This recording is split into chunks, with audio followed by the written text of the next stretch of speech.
বিষয় হেঁচকি। হেঁচকি চোটে প্রাণ ওষ্ঠাগত কেন হয়, কিভাবে মিলবে এই হেঁচকি থেকে মুক্তি? আসুন আজকের বিষয় দেখে নিই। খেতে বসে বা গুরুত্বপূর্ণ কোনো কাজের মধ্যে কিংবা ঘুমাতে যাওয়ার সময় হঠাৎ করে হেঁচকি উঠতে শুরু হওয়াটা খুবই সাধারণ বিষয়।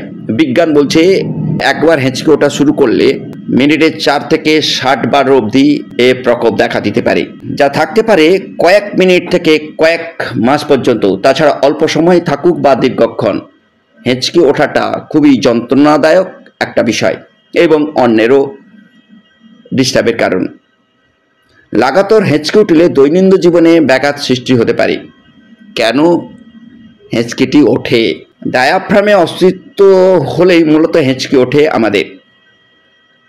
ডায়াফ্রাম বা মধ্যাচ্ছদা হলো এক ধরনের পেশি বহুল্য পর্দা যা বক্ষ গহ্বরের উদয় গহ্বর থেকে আলাদা করে। উল্টানো বাটির মতো দেখতে এই পর্দাটি আমাদের শ্বাস প্রশ্বাসে অত্যন্ত গুরুত্বপূর্ণ ভূমিকা পালন করে। এই ডায়াফ্রামের হঠাৎ সংকোচনের ফলেই হেঁচকি তৈরি হয়।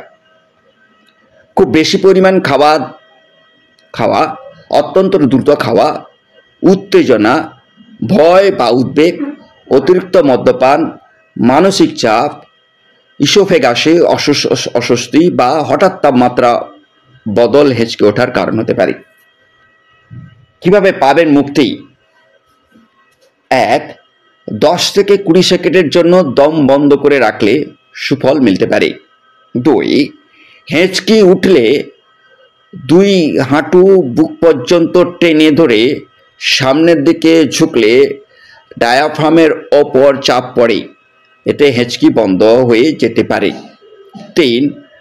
ঠান্ডা জল দিয়ে কুলকুচি করলে বা একটু একটু করে বরফ ঠান্ডা জলে চুমুক দিলে ভ্যাগাস স্নায়ুর মধ্যে উদ্দীপনা বা স্টিমুলেশন সৃষ্টি সম্ভব।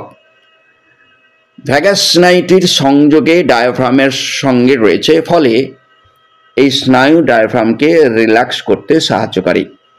চতুর্থত, সাধারণত হঠাৎ করে হেঁচকি উঠতে শুরু করলে একেবারে প্রায় 1 গ্লাস জল খেয়ে নিতেও বলেন অনেকে, এতেও উপকার পাওয়া যায়। সুস্থ থাকুন এবং অন্যকে সুস্থ রাখুন, এই আশা রেখে এখানে শেষ করছি। নমস্কার।